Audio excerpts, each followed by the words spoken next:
Morning to all participants. We will be starting our session in the next 5 minutes. Thank you for joining in.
Welcome to all our participants. Good afternoon to our speaker from Australia. Thank you for joining us for this exclusive masterclass for CBSE school leaders on digital and social media strategies for schools. My name is Aditi Agarwal and I work for Australian Trade and Investment Commission in India. I will start with some housekeeping information. Today's session will be for a duration of 1 hour and 30 minutes. This session is also being live streamed on CBSE Academic YouTube channel. So if any of you are facing technical issues, request you to please visit the link shown on the screen. At the end of the session, we will be taking questions. In order to ask questions, please type your question in the chat window in the right side of the panel or use the live chat session if you're attending through YouTube channel. Austrade is recording this webinar and will be sharing the recorded version of the session after the session. Please note that audio quality may fluctuate during the webinar. In case you have audio related issues, please check your headset and audio settings. And if the issue still persists, please disconnect and connect back again. In case of any network disruptions, please stay online. We will connect back in a few minutes. Australian government has been taking initiatives to support the sector during the challenging start of 2020. We have launched Australia Virtual Masterclass Series, partnering with some of the finest Australian institutions, universities to introduce you to Australia's quality education and enable you to smoothly transition to online teaching. The professional development series for school leaders started last week and we will continue until the end of June, and all locations are welcome to join. We believe it is a great campaign which can unite the education community during this difficult time. A big thank you to Dr. Biswajit Saha and the Central Board of Secondary Education for extending support to our program. If you would like a deeper experience of Australian education during lockdown, you can discover the wealth of educational expertise Australia has to offer by searching for the Study Australian collection on the Future Learn platform. Austrade will also be launching the 2020 edition of Schools Video Competition soon. We will keep you posted on the dates and details of the competition. In this competition, we have had the brightest and talented students showcase their knowledge across various topics where they create videos and upload the same on YouTube. The winners have traveled to Australia in the past, and this year we will be back with more excitement. I would now like to introduce our academic for today, Dr. Paul Harrigan. Dr. Paul Harrigan is an associate professor at the University of Western Australia Business School, teaching more than 1,700 students per semester, both on campus and via live stream on Facebook in the growing importance of digital marketing. Originally from Ireland, Dr. Harrigan's research has extended to a range of issues in social media marketing, including customer engagement, customer relationship management, customer privacy issues, and corporate social responsibility. He is widely published in more than 30 journals across the globe and provides expert opinions for major media outlets such as ABC News, The Weekend West, The Australian, and The Business Spectator. Dr. Harrigan is an active consultant to several organizations, advising how to build and implement a social media marketing strategy. Over to you, Dr. Paul. Thank you very much, Aditi, for the introduction, and welcome everyone to this session. Before I jump into my presentation for today, thank you all for joining. Basically, I'm going to talk about digital and specifically social media. We're not going to get into the tactics of exactly how to do it. It's more going to be an overview of the strategic level change that is needed. I will try and make it interactive, so we can use the chat function for that. I've already sent a little hello message there. So when I ask any questions, if you could pop them in the chat, if you're watching on WebEx, if you're watching on YouTube Live, there's so many people, we could only fit a certain number on WebEx. Please put it in the comments in YouTube Live, and one of the team will share those questions with me. We will also have time at the end for questions, but I will check it every so often during the presentation as well. I'm not sure how many people is actually here, but I know we had almost 10,000 signed up. So Another thing is just keep the mics on mute if that's okay. Otherwise, I'll be overwhelmed with questions and comments. So hopefully you can follow everything. I'll try and talk for 45 minutes to an hour. And we'll go through these different sections that you can see on my screen. Hopefully everyone can hear. So I'll just go into a slideshow.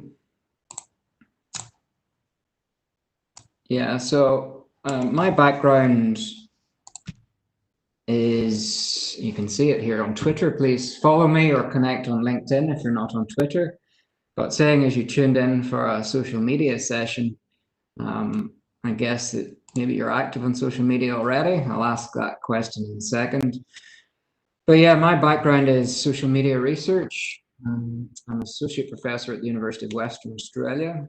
I'm also an adjunct professor at ESEG Business School in France.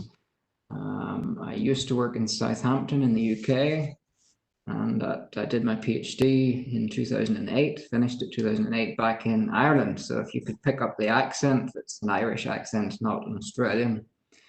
I am an editor, associate editor at the Journal of Marketing Management, which publishes work around digital marketing, and vice president of the Australia New Zealand Marketing Academy. So I keep myself busy. And what I try and do is create a personal brand on social media to share interesting things around digital marketing trends, whether that's in higher education or more generally. So that's a bit about me.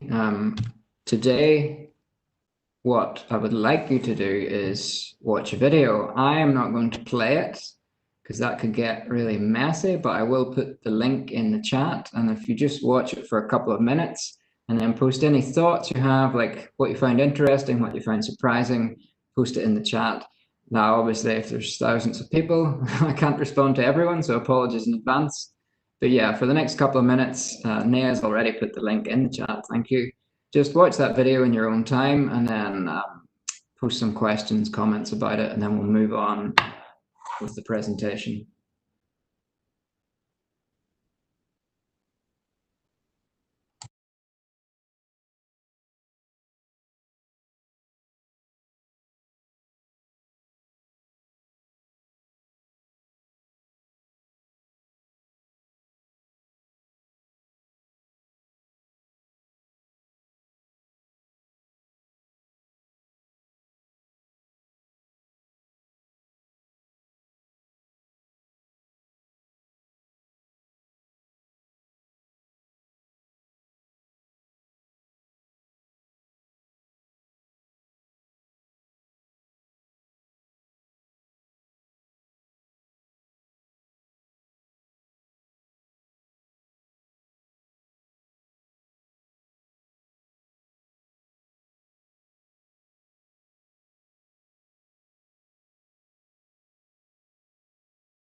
Okay, so some people have watched the video already, which is good.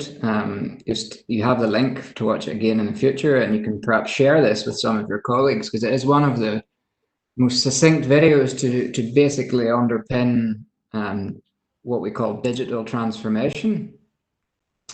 And that is what you need to understand about jumping into digital or even social media. It's not something that is tactical. It's something that you have to have the right culture for in the first place. So a few points that people said, yes, Facebook having the largest world population kind of hits at home. You know, social media is at 1, at 2, at 3, at 4, and then we get China. So that's pretty interesting. I think someone else talked about addiction. Yeah, so that maybe it comes back to, you know, this one here where today's college students have never licked a postage stamp. It's pretty interesting.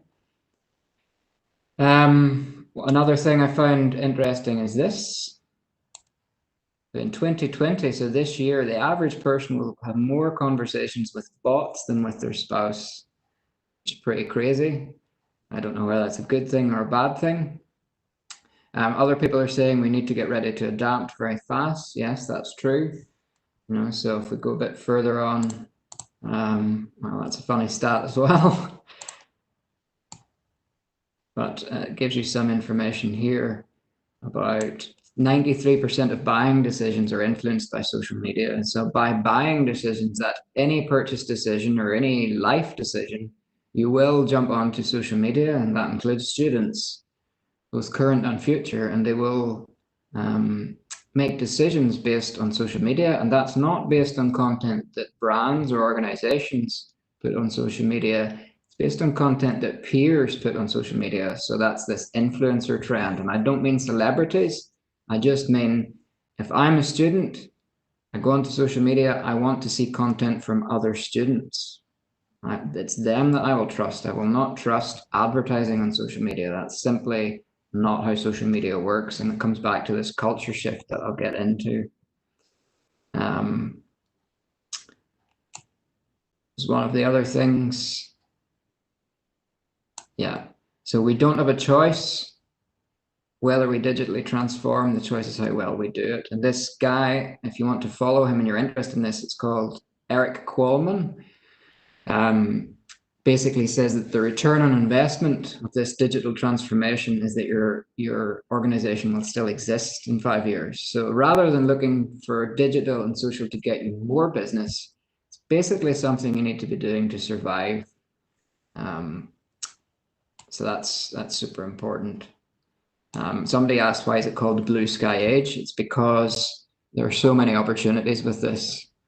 But if you approach this like traditional media, like TV, like press, or you even use the features that these social networks encourage you to use, like paying for ads, sponsoring posts without thinking it through, creating the right type of content, there's lots of threats as well.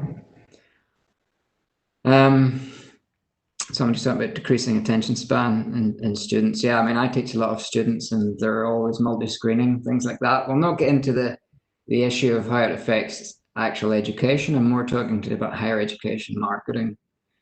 So jumping back to the presentation, if you want to put in the comments, and we can jump back to them, like your kind of experience with social media, you know, to market your own institutions, your own schools. I see people saying the names of their schools in the chat.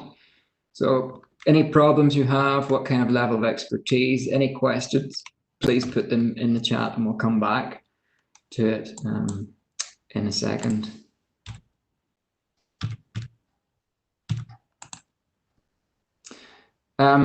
So transformation is something that was mentioned in the video, and this is, unfortunately, it's not easy to do this. Everyone thinks that Facebook's easy. You can go on, you can set up an account. You know, you can pay for ads quite easily, set up a business page. You can do that on LinkedIn. You can do that on Twitter. You can do that on any social media channel. But it's actually quite deceptive that that's all you need to do, because the real challenge is what content will you post on there? Okay, so if you do not have a plan that would take you over the next year of content, I don't mean specific posts, but I mean a kind of narrative or an idea or a thread of things that you can post that would be helpful to your potential or current audience, then do not go onto social media. And in most cases, having that idea for content requires a mindset shift in your organization, because the current mindset tends to be we need more customers and more students, so we will promote what we currently do and tell people how good we are. Unfortunately, no one cares how good you are. People that follow social media want a benefit from that, and there's two main benefits. They want to be educated or entertained. So basically, you have to start giving things away for free. And I'll show you some examples, both from within higher education, college education, high school, and outside in other commercial organizations, the types of content that you have by default by doing business. I mean, a school is a center of knowledge. That knowledge can be shared in the classroom, but you can also share some of that knowledge online. And that's why people will follow your pages. They will not follow your pages to see ads saying that you're a top school, or you've got this employability record, or this is what your former students did. You really have to help people. So it's interesting. There's quite a split here of the types of organizations that do want to transform their culture to share that type of information. So this is some research by Smart Insights, a really good organization to follow in the UK.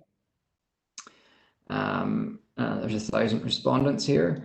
So 31% are planning to introduce a digital transformation program. So this is not schools, this is more broadly.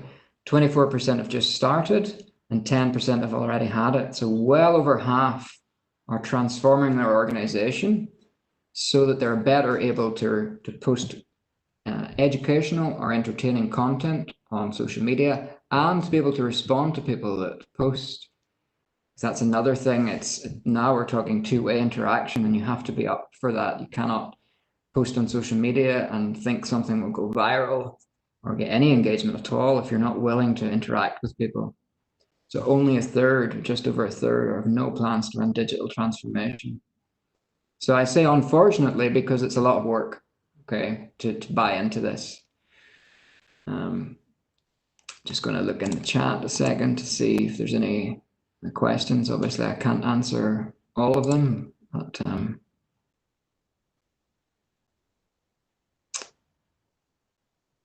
yeah, so what's the proper way to post a page to get maximum likes? I'll cover that in a second.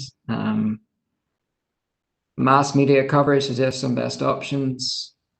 I'll talk about things in a second, but I really want you to get behind this mindset of what story your organization could tell. So I'll come back to the chat in a second once we go through. So what I'm talking about here is a thing called inbound marketing. Right, so this philosophy is called inbound marketing, and that is opposed to outbound marketing. Outbound marketing is when I am a brand or an organization and I want to reach a mass of customers, so I just want to tell them what I do and how good I am. Now, that worked in the past when customers were a captive audience and on a non-social channel, but it does not work now. People are on social media to be social. It is their social personal space. They do not want interruptive ads. If you think about yourselves, the kind of organizations that you follow on social media are the kind of ones that help you. If I follow another business school, so I work in a business school, if I follow another business school, it's because they post interesting updates about the research that they're doing that actually helps me. I'm in digital marketing. If I follow a digital marketing agency on social media, it's because they're posting the latest stats, such as this on the screen. So I get this from social media. This is from a digital marketing agency. That's the kind of thing that they post. They do not post an ad saying how good their agency is. They do research and they post interesting material. So just a reminder, this presentation is about higher education marketing. It's not about how we teach, digitally. So it's kind of an interesting but important difference. So if I'm doing digital marketing, most people want to increase their brand awareness and their brand health. Okay. They want to get new leads, so they want to access potential new customers for you guys, students. They want to deliver a customer experience. And they want to increase awareness and sentiment around new products. So if we think about the top one is not more money, more sales. And that is because that's not what digital does primarily. Primarily, digital increases your brand awareness, so more people know about you. And the only way it does that if you share interesting content, which I'll show in a second, and your brand health. Brand health is a new concept, which basically it's the positive image of your brand as someone who gives on social media. Remember, social media is a social space. So if you jump on there and just want people to look at your ad or come to your school, you're not giving anything. You're expecting people to give you something. What you need to do is share educational, maybe some entertaining posts over a long period of time, and that increases your brand health. You want to be seen as someone who gives on social media and provides relevant information. So again, the main learning point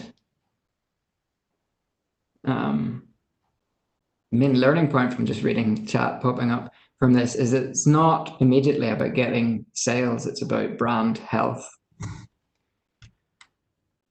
And if we jump into more detail around that, which one area is the single most exciting opportunity for your organization in 2020? Now, this is from nearly 5,000 respondents across the world, so Asia Pacific, which includes India, Europe, Middle East, Africa, and North America. So bearing in mind that brand health thing, the main priority, as you can see, again, is optimizing the customer experience, creating compelling content, and then into data, using data to analyze. And that's something else we'll talk about, because one of the main benefits of being on digital, if you share useful content and people engage, you can then analyze that to say, well, this content worked well. This content did not work well. This person may be an influencer. This person could co-create the next set of content with me. Data-driven marketing is very important. So again, you see here, exciting opportunity. You have to think at a level beneath, I want to get more students or more customers or whatever. I want to affect my bottom line. You have to think, how do we do that? And first is optimizing customer experience. And the way to do that is create compelling content. So that's the educational, entertaining thing for a digital experience, because you want someone to follow you because they find you interesting. No one will ever buy something without following some account over the long term. So to get someone to follow you in the long term, you have to create compelling content for digital experiences. Only then will they go through a customer journey and a decision-making path that will lead them to come to you or recommend you or whatever. And this one here, it brings out, this is the same research, but obviously a smaller sample size, because we narrow down to different countries. So we have India in yellow, China in blue, and Australia, New Zealand in grey. So which three digital related areas are your top priorities again in 2020? So now we're up with analytics. So how do we analyze what we're doing on social media? And content marketing, slightly less so for India, but content marketing is another area I'm really going to jump into. It's linked to the thread I'm talking about so far. So rather than being outbound and promoting ourselves, we want to be inbound and get people to follow us because we're providing valuable content. That approach, that tactic is content marketing. Okay. So if these things are not your priorities, you're not at that stage of being wanting to transform to be able to be on digital. Because if digital is just another channel to promote, it will not work. And we see these failures all the time. People say there's no ROI, it doesn't lead to sales. That's because they're just advertising, and advertising on its own does not work. So what do I mean by inbound, outbound? Maybe you're a bit confused about what that means. First of all, like, what business are you in? Okay, so you have to understand that. And that sounds a simple question, but it's actually quite complicated. So here are some examples of different companies throughout the world. So we have Xerox. When you think of Xerox, what you see is photocopiers. That's what you see in your head, right? So that's the product definition. We make copying equipment. So two problems here. One, people will not always need copying equipment. Two, what content would they create about copying equipment? So when they set up their social media accounts, even their websites are also part of social now because it has to be sharing content. If you're just talking about photocopiers, you're going to run out of content very quickly. But if you think of yourselves from a market perspective, what they're actually doing is helping improve office productivity. Now, that's a significant shift in mindset, both that will ensure business survival because office productivity will always be central. So it allows them to diversify away from photocopiers into consultancy, into other technologies. But also when you're thinking about providing content and engaging people online, suddenly you can start to run webinars, you can write white papers, you can do case studies, all around office productivity. That's digital transformation. That's the mindset you need. If Xerox just shows pictures of photocopiers and says ours is the best in the world, buy here, who cares? If they provide case studies about who they've worked with to improve productivity, people then care. And the other thing to remember is you don't want to reach a mass market. You need to identify a niche, okay? Because you need to identify a small number of people that care enough and engage with you. Those people will be your voice online. Remember what I said at the start, people trust their peers more. So you want to get people sharing your content so that other people see it. I'll show you a nice illustration of that. Another example I'll cover quickly is Encyclopedia Britannica. Who's got an encyclopedia? I'll not look in the chat for the answer, but very few of us, right? Because if your business is selling encyclopedias, you're out of business. But also, what do you talk about online? If you distribute information, that's something new entirely. You can create lots of content around this. You can see this with Google. Google are on social media, Wikipedia, sharing useful information all the time. So I'm just going to jump into the chat and see if there's any questions. Well, I'm sure there's a lot of questions. So there's a few questions about how this is useful for you as a teacher. Again, this is not, I'm not giving tips on how to teach with digital. I'm giving tips on how to market with digital because schools need marketing as much as any other organization.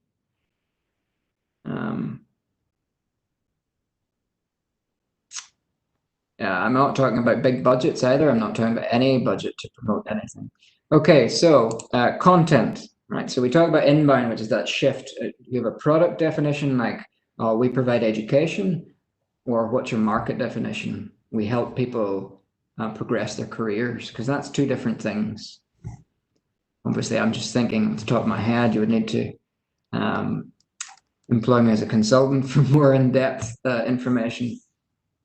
So the types of content you can use, I will go through, but there are lots of companies investing in what's called content marketing.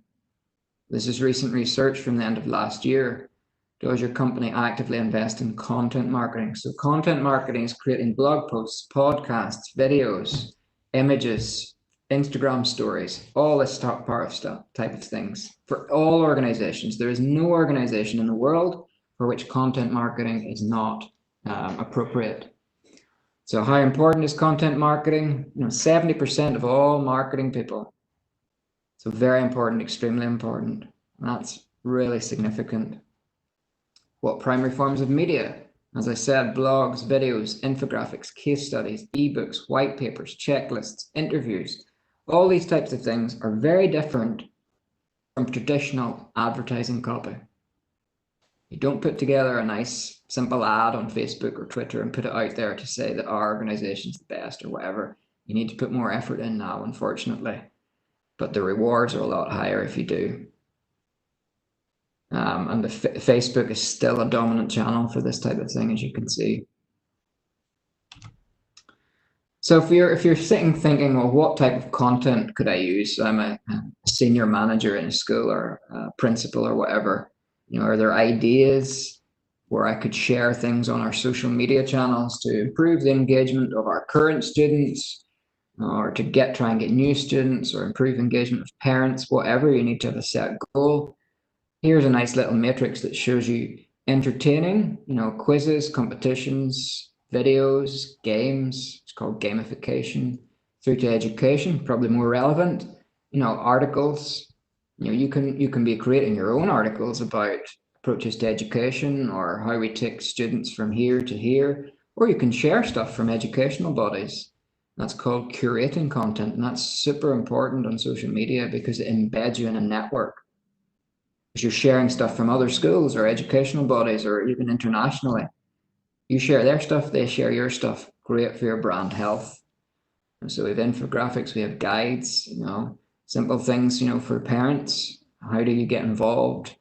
How do you move schools? Tips for revision, all these types of things. Convincing people, checklists, calculators. This is big in the financial services. Case studies in higher education, that can be of student success. You can do interviews with students. And inspiring is reviews. You need to have reviews. So I don't mean testimonials. I mean like reviews on your social media, so you get a star rating, so people are talking about you. That's really, really important. And forums is also important, where people can ask questions. Because sometimes, rather than people asking questions of you, other people, like advocates of your brand, of your organization, can answer those questions for you. If you think of all the top brands in the world, when you jump online with a problem, it's other people that are solving those issues. So community forums are really important to create that sense of engagement among parents, among students, among community stakeholders. So some examples outside education. So Adobe is really good. They have a chief marketing officer blog, and they share all types of things. So Adobe makes software, right? From a product definition, we sell software. From a market definition, we help senior marketing people, marketing managers, do their job. So we have articles here, how to get the most out of influencer marketing.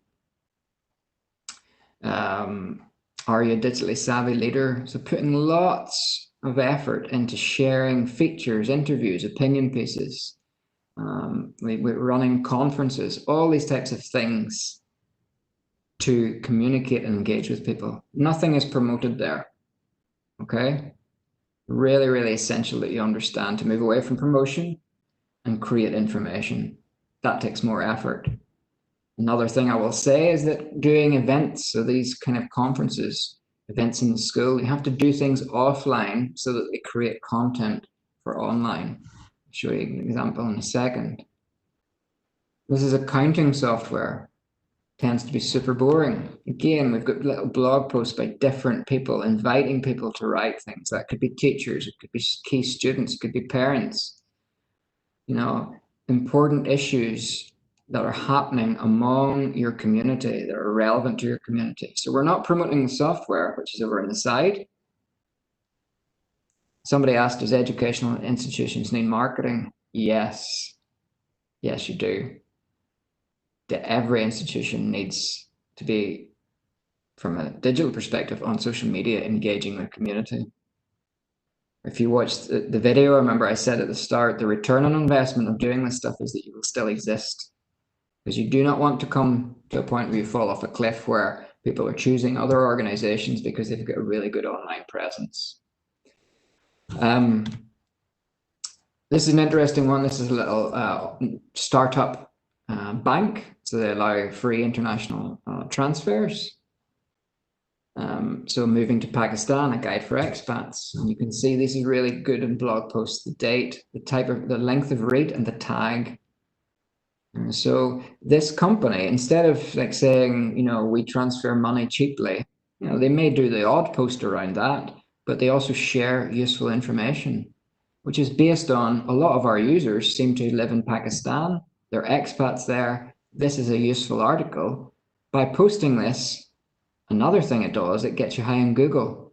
sharing this type of information. Google loves that. It comes back to that brand health and that giving. Google does not like if you try to go on and just take and talk about yourself. If you do this right, you have to treat your brand, your organization like a person. If you just talk about yourself all the time as a person, people stop listening. This is a digital marketing agency. So instead of talking about what they do, they let a little post. You have $100 to spend. Here's one way to spend it. They do little posts about any updates to Instagram, how to create video, simple little things. It seems so simple, but that's inbound. Outbound would be just telling us about what they do, which is very tempting, but not valuable. So I looked up a couple of education examples for you from across the world. And before I jump into that, I'll just look in the chat.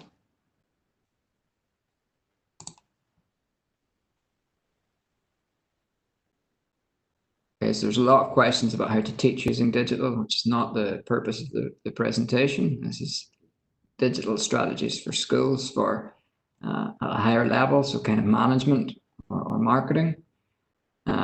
People asking India, population newly exposed to digital, which social platform is best told to currently target the Indian audience? Well, I think Facebook is still really relevant, but Instagram's really good for if your target demographic is young people. What do you think about blogging? Do you think school blogs have scope? Is YouTube a better portal? I mean, if you have the resources, do both. I'm showing YouTube at the moment, but if I had to choose, a blog would be an easier way to start. You can get guest bloggers in. Your teachers can say, here's, some of the latest maths things that we're teaching, or here's the new curriculum, and just little simple updates. People love that kind of stuff. They love to feel part of your community. So this is Hope College. And they have a hashtag keeping hope. So during COVID-19, they go around and they use their hashtag to show what their current students are doing in coronavirus times. Very simple, but a really cool way to engage people. There's no sales pitch here. Another nice one is advice from seniors to first-year students. That works well for any educational institution. Another video, first-year residential life. So first years telling, so people coming to your high school or whatever, their experience of transitioning from previous school. It's just simple, short interviews. It takes a bit of time to record them and post edit and post the content, but that's what you get. That's what you need to do. That's the effort that's required.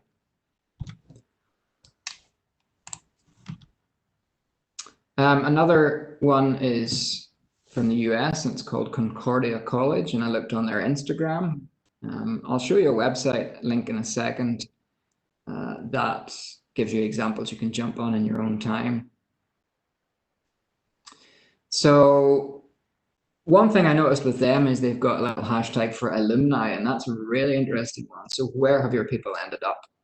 So you feature people. So somebody graduated last year, they're now at university here, or graduated 10 years ago and they're now a senior manager, or they're doing well in politics or whatever.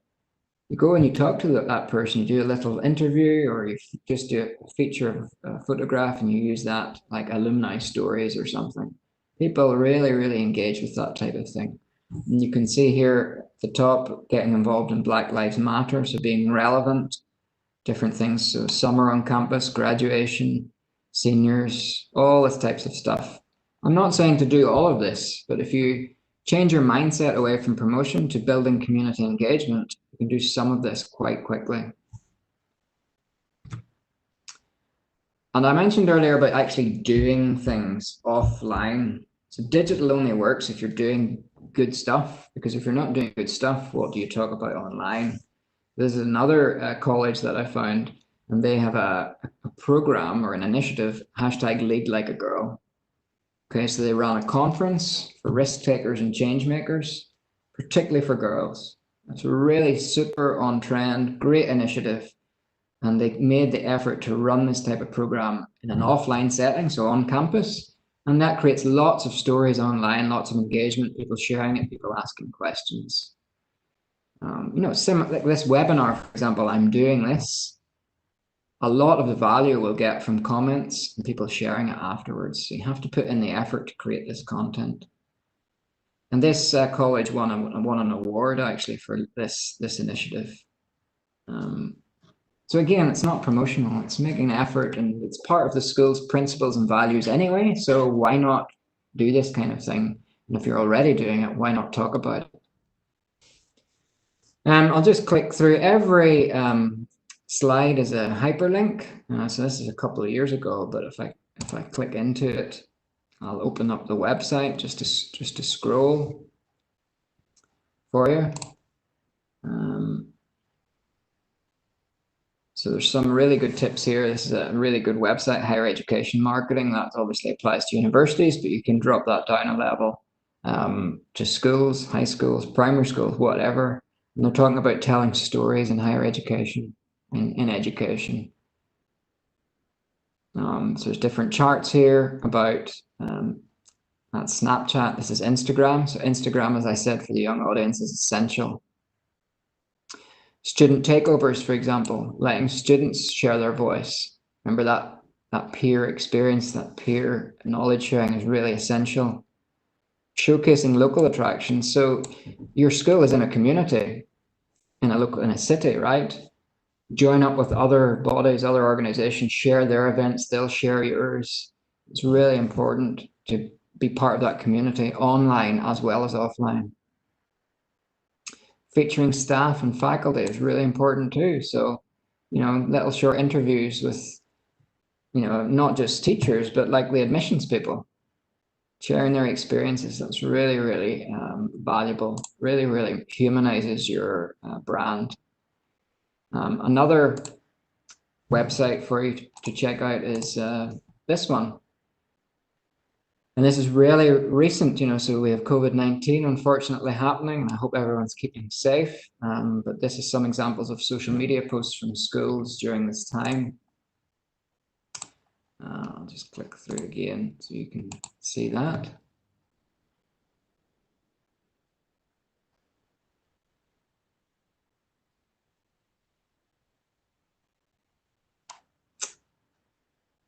I'll leave that open. I'm just going to see the chat.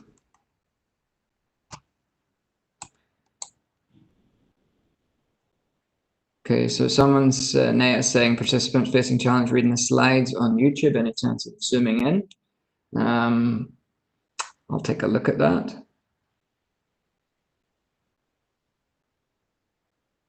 But yeah, this is another thing. So you can see some really specific posts here. Use photos and videos, that's essential in real time. So not like really staged things, just taking pictures of what's happening around the school. That's really useful. Replying to people in comments, having a branded hashtag is really important. Yeah, it's what even families are looking for. So you can read that article in your own time if you're interested. You can see the link at the top. Just close this. I'm not sure that I can zoom in too much more than this. And a lot of my slides are just images anyway, so we'll see if that helps people watching on YouTube.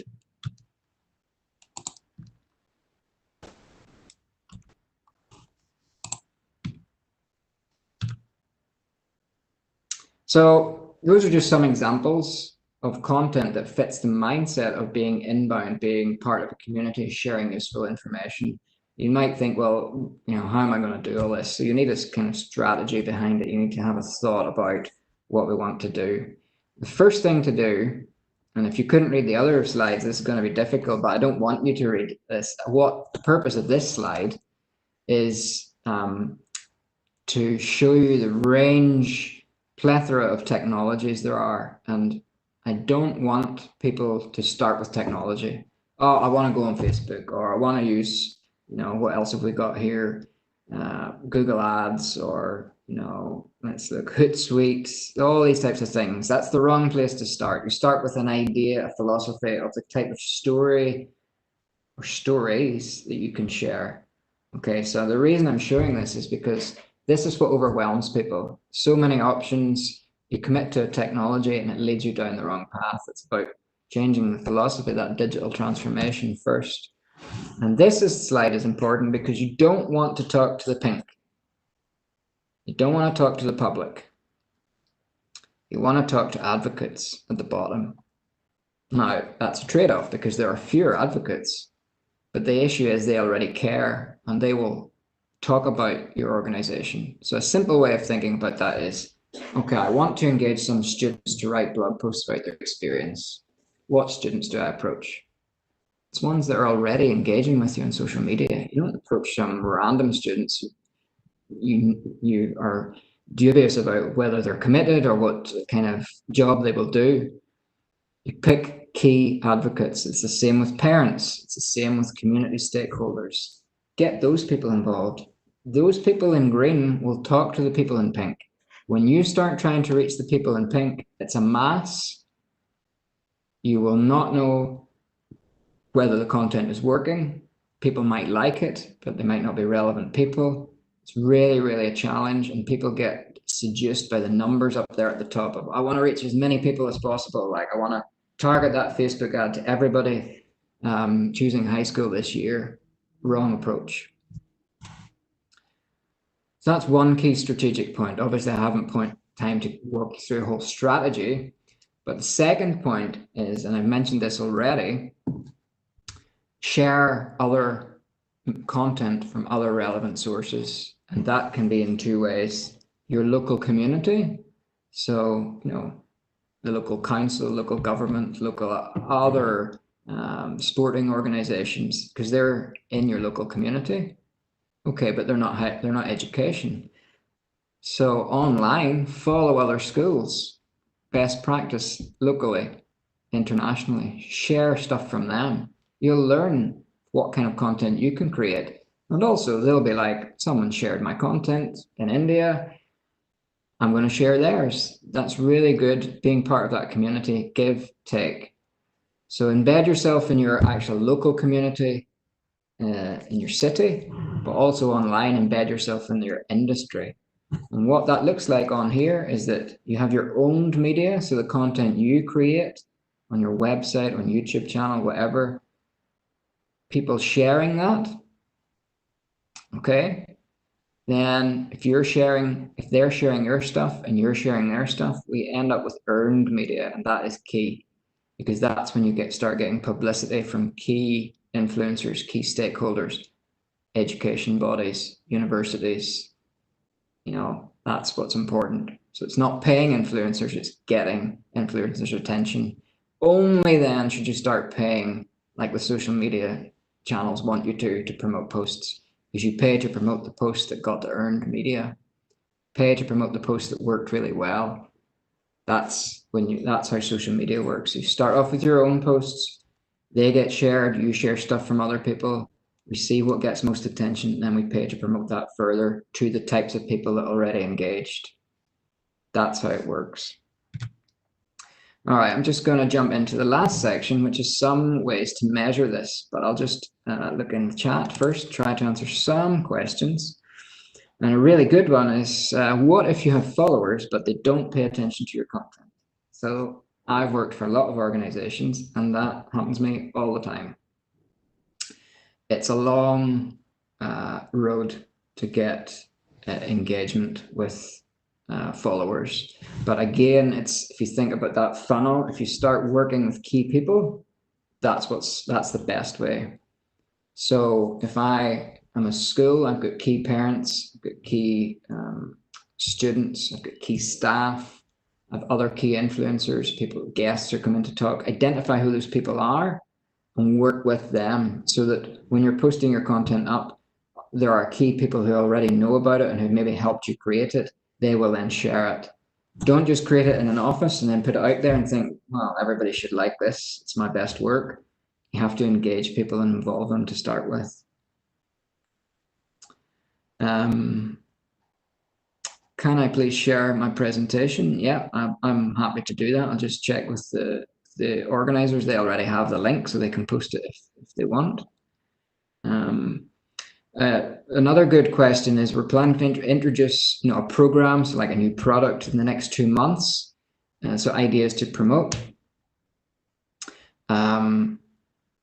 So already it's a bit short term, right? So if you're wanting to just promote something on social media and you haven't got that relationship, you're going to interrupt and annoy people. So why should people on social media care about your new program if you haven't been engaging with them and built that relationship already? Share the types of content I've shown. If now suddenly you jump on because you want them to join something, that mindset is already a bit wrong. So for the next time, your next program next year, you have to start building up content now, not about it, but about your institution, your industry, sharing stuff, so that when you do want to promote something, people will be like, well, they've helped me a lot, and that might be interesting. But a lot of things do work short term. So if you really, really, really need to promote something, involve the key people, get the teachers, potential employers, do little videos, this is why this is important, blah, blah, blah. Like, really help people. Don't just promote it internally.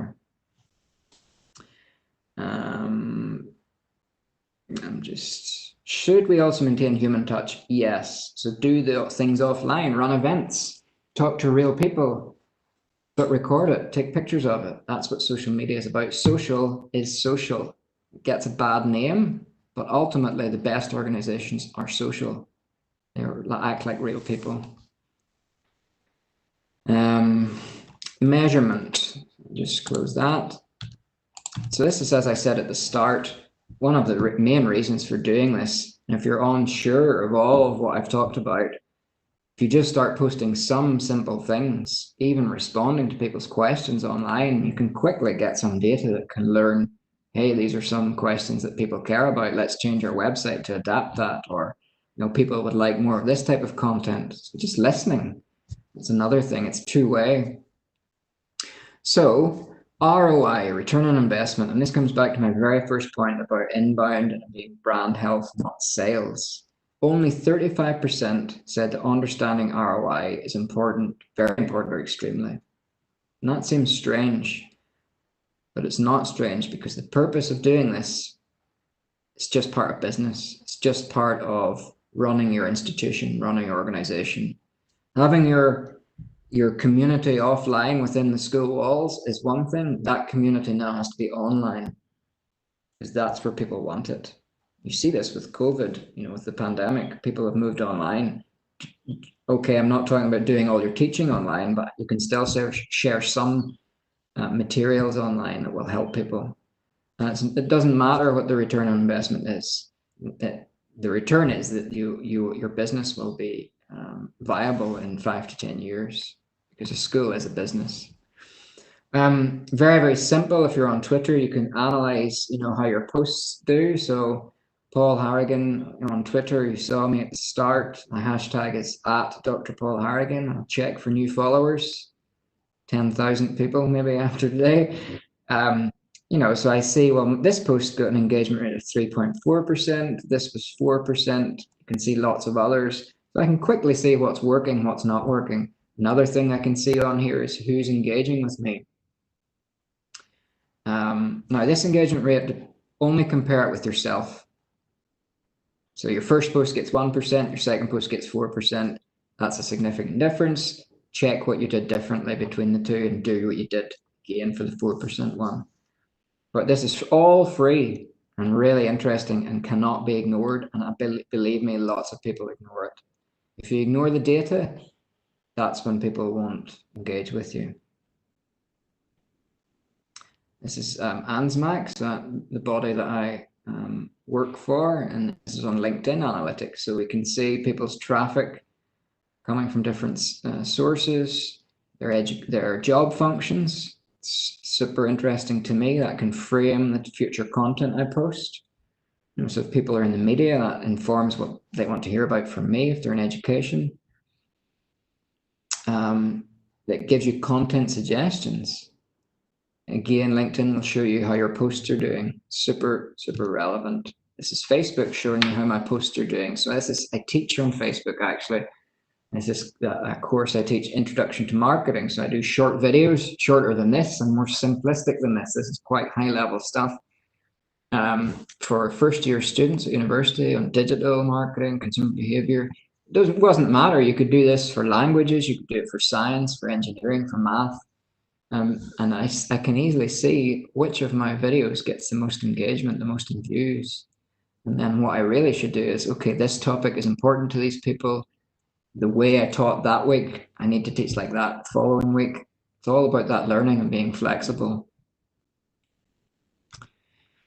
And finally, analytics. Google Analytics is really important because you can then track traffic to your website. Now, if a lot of your traffic to your website is coming from social media, that's good, but it also means you need to improve your social media because that's your main source. And you can see here organic search, people typing in the URL, people coming from other sites, people coming from social. So my job, this is for ANSMAC again, is to lift this social up because only 2% of traffic to ANSMAC's website is coming from social media, and I manage the social media, so I need to do better.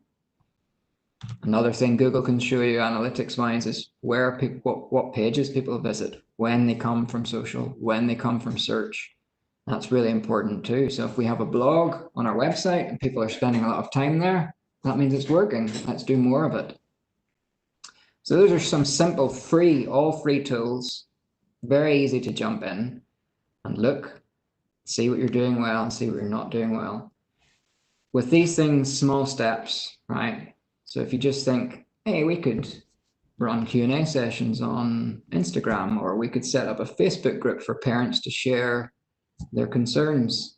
Those are simple steps towards an inbound approach that will get you down this path. Don't try and do too much too soon. So if you have any questions, any more questions, I'm happy to take them now. I think I'll actually take them verbally from one of the team members. But thank you very much for your time. Thank you, Dr. Paul, for such a fantastic masterclass. Few ideas like inviting guest bloggers, brilliant examples. I especially like the first video that you shared. We'll now welcome questions from the audience. In order to ask a question, you simply type your question in the chat window on the right side of the panel or put a comment under the YouTube live video. Few questions are already taken by Dr. Paul. The rest we are going to take now. I've already received a lot of questions in the chat video, in the chat box. Here is the first one. Um, how to make the digital content interesting for students who are already using, already used to traditional blackboard learning, especially in smaller towns, in the remote areas of India. Okay, I'll just stop sharing my screen so you can see me again. Might Thank you. be, don't know whether that's a good thing or bad thing, but so yeah, so how to use social media for students now? Again, I wonder if that's to educate students or to try and engage them, which is slightly different thing, but we can go with that anyway. I think it's the format of the content, So certainly at university, where I teach, we moved online. The current situation, but I actually moved online before, and I didn't just take a 90-minute class, record it, and put it online. I chopped up the videos into little concept-based videos and put them online on a Facebook group, let people comment, answered questions immediately, this type of thing. So chopping it up into bite-size videos that people can watch whenever they want and being there, being able to interact with them. I actually got more engagement that way than if the people were sitting in the room. I'm not saying to go online 100% because what we still then do is we break those people into small groups and bring them in for face-to-face tutorials. But online is certainly very efficient and creating bite-sized content. And also what I do is I share content in that Facebook group from other universities, from other schools, from industry bodies. I'm not precious about they just need to hear from me. It's sharing information from other sources is really important. Thank you. So going to the next question, how to make digital content interesting for um, students in the sense that There are focused learners on one side, so digital media marketing strategy works very well with them. But how about the digital marketing strategy to be implemented with average learners profile? Yeah, that is a good question. Again, it's related to the online learning side of it. Um, I think breaking into smaller groups is really important. And again, using that analysis, if we can analyze who is asking questions, who is watching, using the data to see, well, these students aren't really participating in this Facebook group or whatever kind of group you use, it's quite easy then to reach out to them, because in a classroom you may be very busy and you may not see who's engaging. I don't know what class sizes most people are working with, but having that analytics online to say, hey, student A, B, and C are engaged a lot, students D and F are not engaged a lot, and you can easily then follow up with them and maybe say, hey, here's a link to a YouTube video on this concept if you didn't understand it. So I think that the analytics side of it can give you that kind of ability. Uh, Thank you. The next question would be, could you share some differences in social media strategies for schools across demography of India and Australia? That is a very good question. I mean, I can't share them right now. What I was doing today is just giving an overview of the kind of approaches that are needed, no matter where you are. Okay, so that lack of promotion and providing the educational content in digestible forms applies wherever. Okay, where you start getting into differences is perhaps the social media channel, but that is far secondary to getting the first approach right and understanding, hey, I want to share frequently asked questions, or I want to share experiences of students or teachers or whatever. That works on any channel. After you decide what stories you can tell, you can easily look up and see what channels are being used by other schools in your area or in your country, and go with that.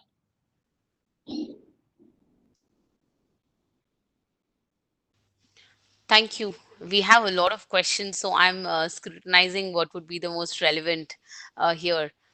Um, so there is a question on video editing tools which you personally use, and any suggestions by you how you acquire these skills while creating content or suggesting content for schools. Yeah, I'll actually put a link in the chat for the top video editing tools. So I'm just searching for that now. I think that's probably um, Thank you very much. the best way to share that, and it's from an organization called Buffer, which I use a lot. So that's the link, video editing software, and that works, from a marketing perspective, but also, if you're teaching in the classroom, you can edit your videos this way.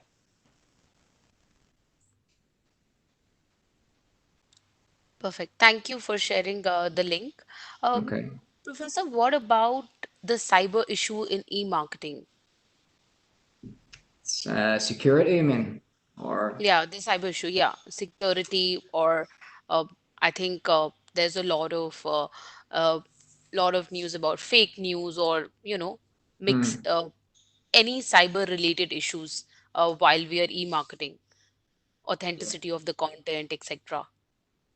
Yeah, so that's certainly a risk. And if you once you open yourself up to be interactive and allow people to ask questions, there's certainly a reputational risk in that. What if somebody says, "Hey, my kid went here and they had a bad experience," and then everybody gets scared. But those kind of people are posting these types of things anyway, whether you're actually on social media to see it or not. Okay, so you may as well be on there so you can at least counter it and be proactive in managing it. So, yes, there are risks, but the benefits of engaging, and often what will happen is advocates of your organization will stand up for you and support you, even if someone does make a negative comment. You see it with all kinds of organizations, cafes, restaurants, um, lawyers, everything. People can leave bad reviews, but if you're truly providing a good service, the good reviews will outweigh that. And to just not go on because of that risk, is not feasible. Thank you. Uh, my next question is around the slide, which I also found very interesting, wherein you shared the owned media and paid media. The slide wherein there are four sorts of contents. So, what is generally the time frame for shared media? And is there a defined way that this process happens one by one? Like you first have owned media and then paid media, or vice versa? Is there a specific time frame and is there a specific process of one by one? Yeah, that's a really good question. So first of all, you need to be on there with your own presence. But when you have that presence, say you have nothing to post, what you can easily start doing is sharing stuff from other people. So that sharing can start first, but obviously if you want people to share your things, you need to start posting your own content. So an easy way to start is to set up your own, um, Twitter account or whatever channel, and that the channel choice depends on who you want to reach. So you probably need to do some research on where potential students, current students, whatever, what they would prefer. Once you go on there, follow key people in your industry and in the local community and start sharing, seeing what kinds of things they're posting about. And then that gives you an idea for the next, say, in 6 to 8 weeks, what you can start posting. And how often do you post content, Professor? And is there a Right? specific time for viewing in your, Yeah. like, is there a time preference you think? Not enough. I don't post enough, but most organizations, I read some research this week. It's 4 times per week, 3 to 4 times per week. So that could be, it's not, that's obviously not 3 blog posts per week, but it could be, a picture, an Instagram blog post on average 3 to 4 times per week. So it's not a lot necessarily, but you have to keep that constant presence. And another thing is to not just schedule content. You have to be on there to respond to people's comments. People expect responses, and when people say, "Hey, that's a really cool video," respond and say thanks. Because if they said that to your face, you would say thanks. So if they say it online, you have to say thanks as well. Sure. And is there a specific time as well that you have come to understand is more popular for posting content? Yeah, that depends on the industry a lot. Um, So there's vast differences between channel and between industry. So like when, for example, if you start posting around lunchtime as a school, you want to monitor what engagements that's getting. So it's a bit about experimenting. That's the good thing with social media. You've got that data. So I haven't done research for schools in particular, but for, say, marketing professionals like me, lunchtime works really well. Maybe people are at their desk eating and they're checking social media. But for other organizations, the weekends work well. So it's about playing around with it. It's quite easy. You can find out within a couple of weeks what's working, what's not working. Uh, while posting content, do you refer to any guidebook on, there are things that are not legal, there are things that are not allowed. Do you personally refer to a guidebook, or do you just use logic on posting? Because content can be sometimes taken in a different way. Yeah, there are different guides. I can again share a link from social media, which would be really good for people to follow up with. Um, it's from an organization called HubSpot, and they're the main content marketing organization in the world. So it's in the chat now. For the people on YouTube, I'm sure that Naya can share that link with them if they don't see this chat. I'm not sure, but yeah, that's a Sure, will.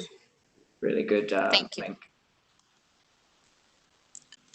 Um, Again, this question is about being a school teacher in remote city of India, or being a school institution in remote city. How can digital marketing really help?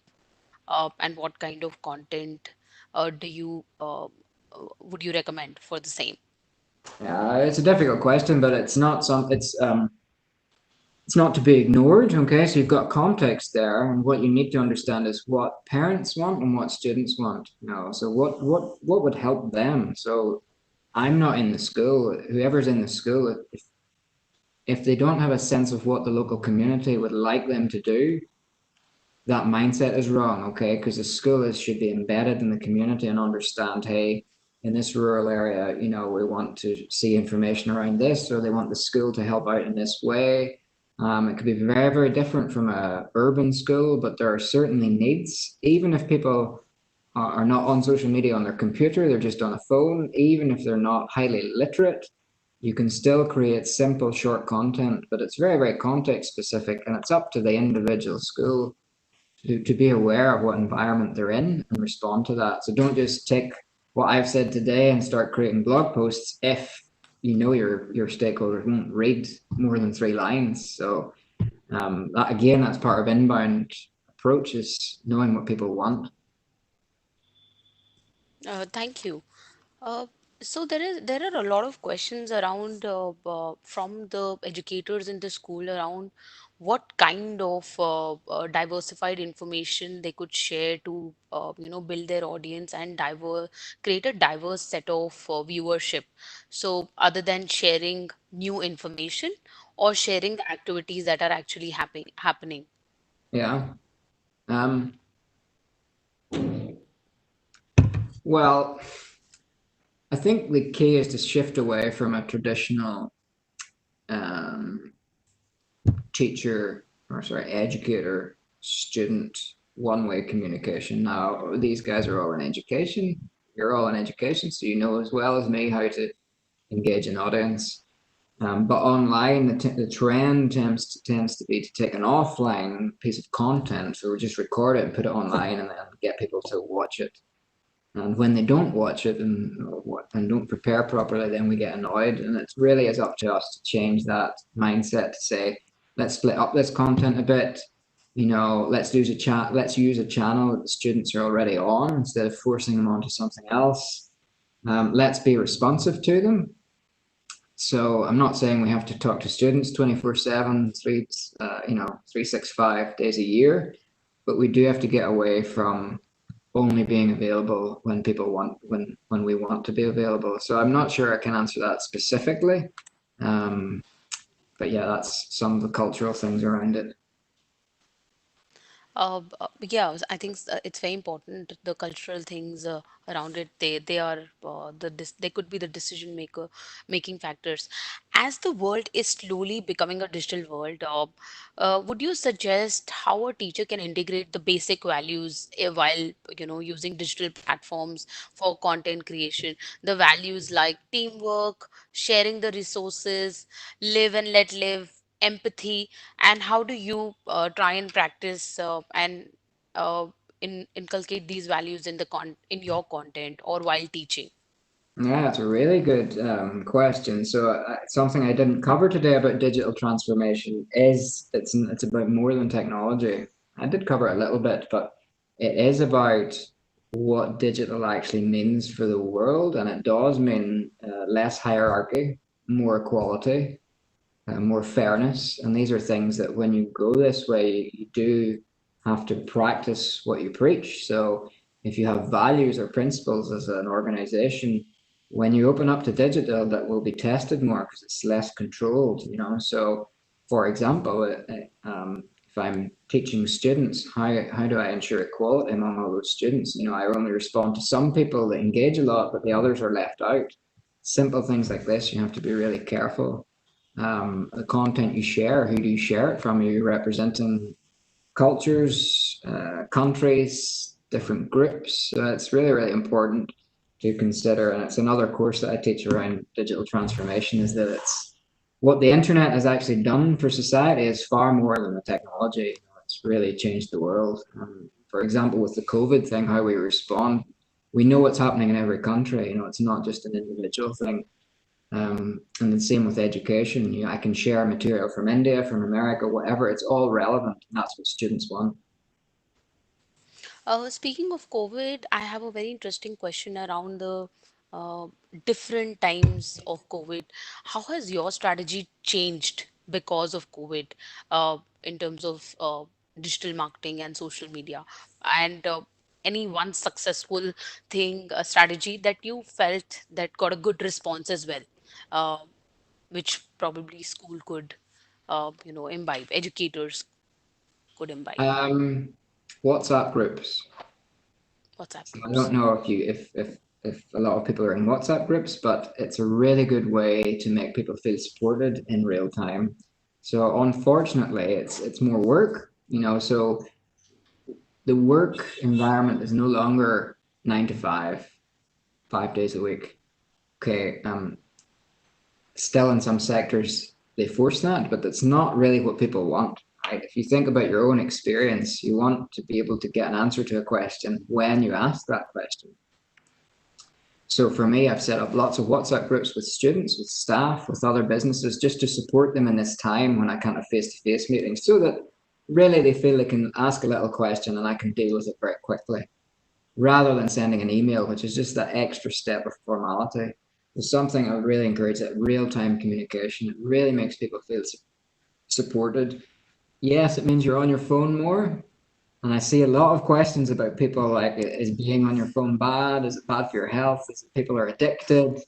Um, Yeah, yeah, there's that side of it. I can't really get into that today. Okay. absolutely. But I mean, it's certainly really important to be available, particularly in these times. And as an educator, your content has been liked by many, and as I speak a word, every single word, there is another new question which pops up. So people have really, the educators especially have actually complimented on your content and interactive session of yours, a little different from the other sessions as well.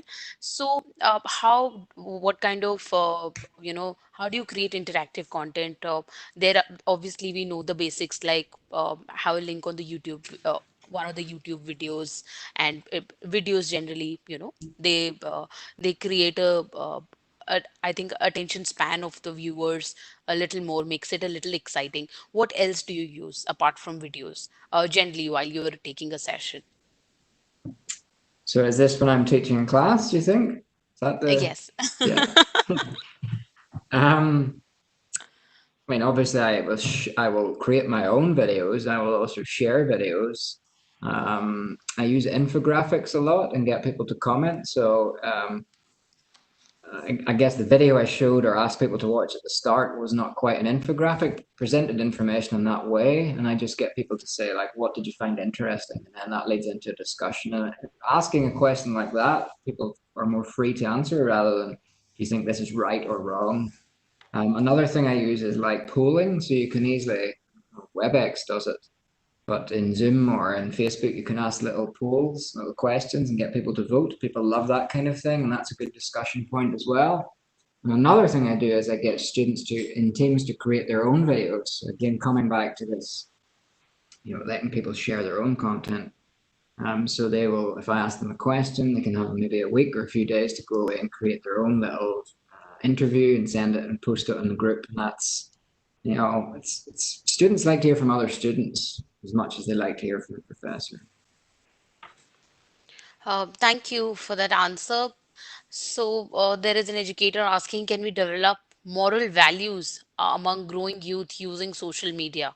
Um, and any suggestions as to how, if you use it? As well, there are a lot of negative thoughts, especially during this COVID time, Mm. and they are being shared on social media, and it's a combination of content. So, filtering negative content becomes hard. Yeah. Um, the only way you can filter negative content is more positive content. So and again, negative content in the sense that people may be struggling, that's not something that you want to hide. So if people are struggling with issues, mental health issues, or struggling to learn, you being on social media or being in a WhatsApp group or something will make you more aware of that and be more able to deal with it. And if something comes up, then you have a meeting at the school with the colleagues and ask. But if you're not on there, you will not know. If you're just posting a video to YouTube and not allowing comments, okay, it's easy, but it's not an experience for anyone. So I do think that yes, there are negative things that people are going through. There are also negative things people will post, like, and that's happened to me. Students have said, don't like this video or whatever, but then most students do, okay, and other people answer, and it's fine. You just have to be. That's just the way of the world. If you open yourself up for communication, you're going to get some negative, you're going to get some positive. I guess a little bit of trolling in the digital age is fine, and you got to Yeah, deal I with mean, there it should be more with a training maturity. at a young age around digital literacy and being aware. Certainly, it's different from when I grew up, but that's a key point to train people in responsibilities being online.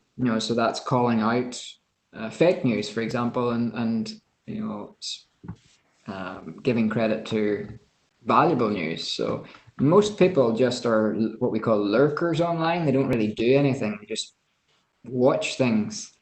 And it really is important as a digital citizen to comment and like on things you find interesting and report things or don't interact with things that are damaging. And that will push the good stuff to the top and the bad stuff to the bottom. We can't complain about fake news if we don't engage with the real news.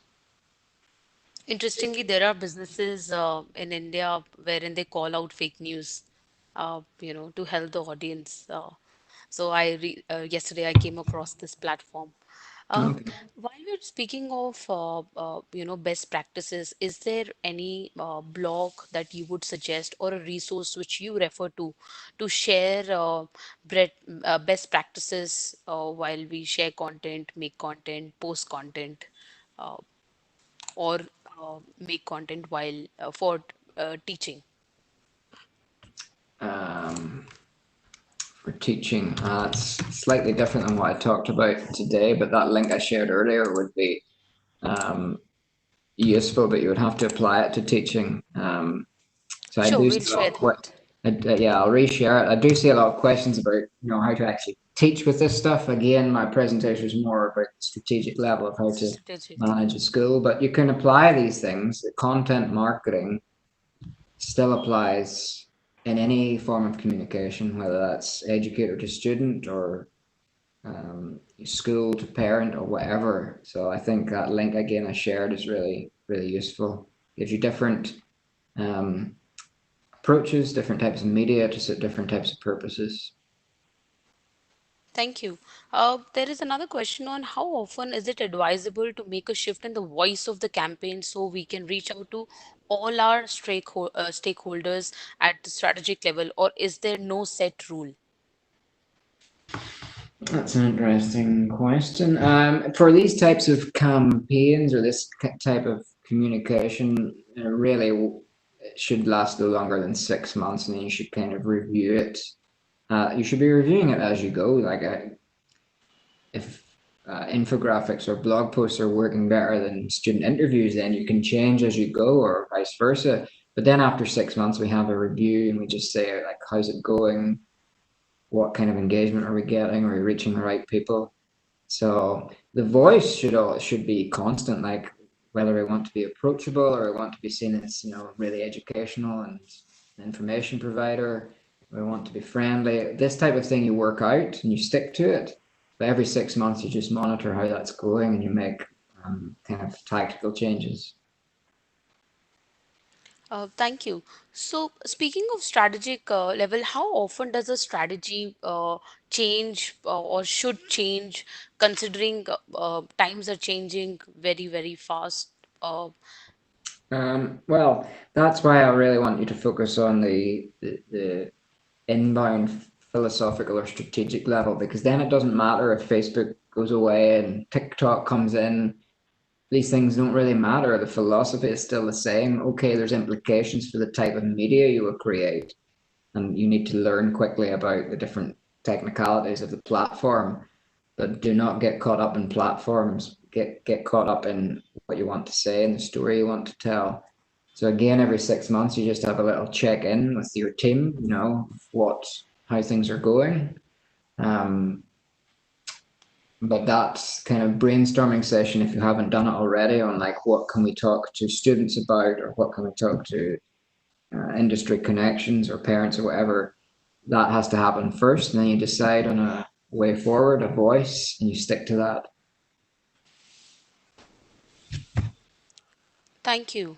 How often do you create content for your various channels? And what has been your experience like during the early stage? Because we have a lot of educators in India who are actually creating content for the first time because they were all used to of traditional blackboard classroom teaching that was their uh, almost only delivery platform.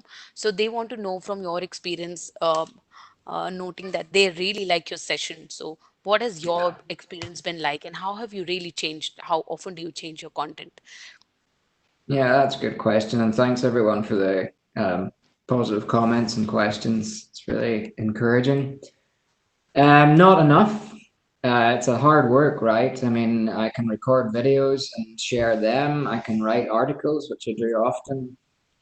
Um, but you can never be doing too much of this. I mean, it could be I could employ someone full time to change my articles to infographics or to follow me around with a camera and, take a picture of me doing this webinar. I mean, I can share it across social media, but this type of thing doesn't happen. So I think the more important thing is just realizing opportunities for content. A lot of people will go to a conference or have an event at a school and not take one picture. And then what do you put? If you go on social media and say, really interesting event last night, there's no pictures or no link or anything like this, then it may as well not have happened. That's an exaggeration, but you need to understand when there are opportunities for content, um, and just those real life events that you're running, whether it's even in the classroom. If you run a really interesting case study session, interviewing students, taking pictures to share that online to see, so people outside can see what happens in your school or in your organization. That's really interesting. So at a kind of real time level, you need your phone on you all the time. At a more strategic level, like, do I want to write a blog post? Probably one a month, that kind of thing. Um, but as I said, I don't want to intimidate people. Any little changes you can make to do anything that I said in the presentation is a step forward. Absolutely. Thank you. And this is the last question. Speaking of strategic level, advice on content creation, is there a strategic uh, regularity rhythm that you advise? How you shared when you are making a strategy or for a brand for educators? Is there going to be a strict timeline, as in 3 times in a week, and let's say definitely between this time span do we create content in this specific fashion? Yeah, there's a model I can share. I'm just going to try and find it, which I always use creating a strategy. Um, While you're finding it, I'm receiving so many compliments on the chat. that's good. Good session, great session. It was really fruitful. Thank you, Mr. Paul Harrigan, for your very informative session. um yeah, Yeah, great I can see links, them. I can very see them too. informative. Yeah, Um, I'm going to put these it's comments on getting my CV. yeah. There's so many nice comments. It's hiding my link. I put my link in. Yes. Uh, Even the questions are getting lost. I'm quite overwhelmed trying to figure out the questions. Oh my God, look at that. it's crazy.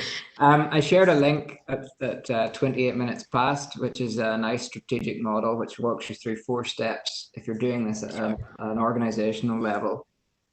First of all, it's who do we want to talk to? Second of all, what type of content? Third of all, who do we want to connect with? So who do we want to share this content? So influencers. And fourth, how do we measure it? So some of those things I showed you, those tools. So it's actually, if you walk through that way, it's not too complicated. It's just thinking about it makes it complicated. Thank you. Well, the screen is popping up with more and more compliments. I don't think there is a closing required from my side, but I'll still do it for on behalf of Ostrich. So, I'm absolutely sure all the participants enjoyed the session. Thank you for a fantastic response. We would now like to conclude this masterclass by thanking all of you for your participation today and wonderful questions. A very big thank you to Dr. Paul for his time and a wonderful presentation.